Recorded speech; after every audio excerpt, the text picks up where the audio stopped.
दिल्ली के मुख्यमंत्री अरविंद केजरीवाल को आखिरकार कथित शराब घोटाले को लेकर के ईडी ने गिरफ्तार कर लिया है। आज दिन में हाई कोर्ट ने गिरफ्तारी से अंतरिम राहत देने से इनकार कर दिया था।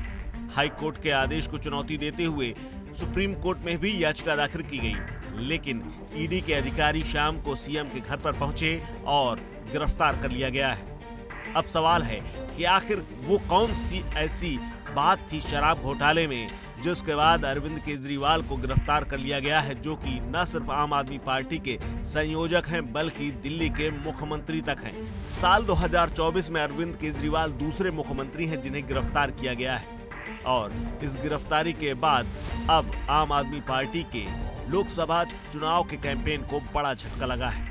आपको बता दें कि दिल्ली के आबकारी घोटाले में अब तक आम आदमी पार्टी के कई दिग्गज नेता गिरफ्तार हो चुके हैं, जैसे पूर्व डिप्टी सीएम मनीष सिसोदिया, आम आदमी पार्टी के राज्यसभा सांसद संजय सिंह फिलहाल जेल में हैं। इसके अलावा चर्चित इस घोटाले में बीआरएस नेता के कविता की भी गिरफ्तारी कुछ दिन पहले हो चुकी थी, जिसके बाद ये माना जा रहा था कि आम आदमी पार्टी के शीर्ष नेतृत्व तक ईडी पहुंच सकती है। अरविंद केजरीवाल सरकार की मंत्री और आम आदमी पार्टी की नेता आतिशी ने भी जैसे ही ईडी का छापा अरविंद केजरीवाल के घर पड़ा, तभी उन्होंने ये कह दिया था कि अरविंद केजरीवाल की गिरफ्तारी हो सकती है। दरअसल इस घोटाले की और इस नीति की बात करें तो दिल्ली की आम आदमी पार्टी सरकार ने साल 2021-22 में आबकारी नीति बनाई थी। 17 नवंबर 2021 को अरविंद केजरीवाल ने ये नीति बनाई। तब उसका दावा था कि इससे राजस्व का इजाफा होगा दिल्ली में। इस नीति के तहत दिल्ली को 32 जोनों में बांटा गया। हर जोन में 27 दुकानें खोलने की बात कही गई।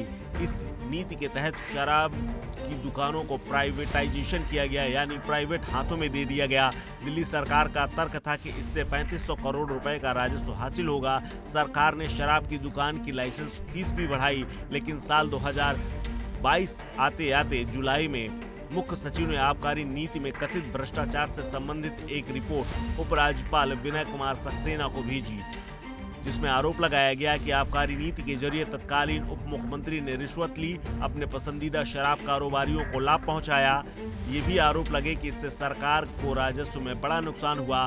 बाद में उपराज्यपाल ने इस मामले की जांच सीबीआई को सौंप दी और उसके बाद ईडी की भी एंट्री हो गई। जांच के दौरान ये दावा किया गया कि दिल्ली सरकार की इस नीति से 144 करोड़ रुपए का नुकसान हुआ।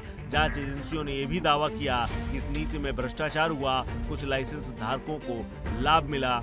इसमें तमाम लोगों के लाइसेंस शुल्क माफ कर दिए गए, इसके बदले में मोटी रकम वसूली गई। सीबीआई ने जांच के दौरान आप नेता मनीष सिसोदिया के कई ठिकानों पर छापेमारी की।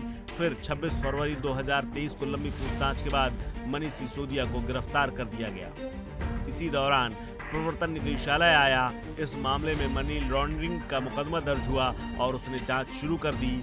सिसोदिया को ईडी ने भी बाद में गिरफ्तार कर लिया गया। इसके बाद संजय सिंह को आरोपी बनाया गया। हालांकि पहले संजय सिंह का नाम इस घोटाले में नहीं था। बाद में कथित तौर पर कुछ लोगों ने संजय सिंह का नाम लिया और ईडी की टीम ने संजय सिंह के ठिकानों पर छापेमारी की। संजय सिंह को गिरफ्तार कर लिया गया। ईडी ने अपनी चार्जशीट में यह भी कहा कि शराब घोटाले के एक आरोपी कारोबारी दिनेश अरोड़ा ने मुख्यमंत्री अरविंद केजरीवाल के आवास पर एक बैठक की थी, जिसमें संजय सिंह भी मौजूद थे। ईडी की चार्जशीट ये भी कहती है कि सांसद संजय सिंह के कहने पर दिनेश अरोड़ा ने दिल्ली के कई रेस्तरां मालिकों के साथ बातचीत की और 32 लाख रुपए का उन्हें चेक सौंपा था। इसके बाद के कविता की गिरफ्तारी हुई। अब अरविंद केजरीवाल को ईडी ने गिरफ्तार कर लिया है। आपको बता दें कि ईडी ने गिरफ्तारी से पहले 9 समन भेजे, लेकिन अरविंद केजरीवाल पेश नहीं हुए। उसके बाद उन्हें गिरफ्तार कर लिया गया है। इस खबर में फिलहाल इतना ही। अपडेट्स के लिए बने रहिए वन इंडिया हिंदी के साथ।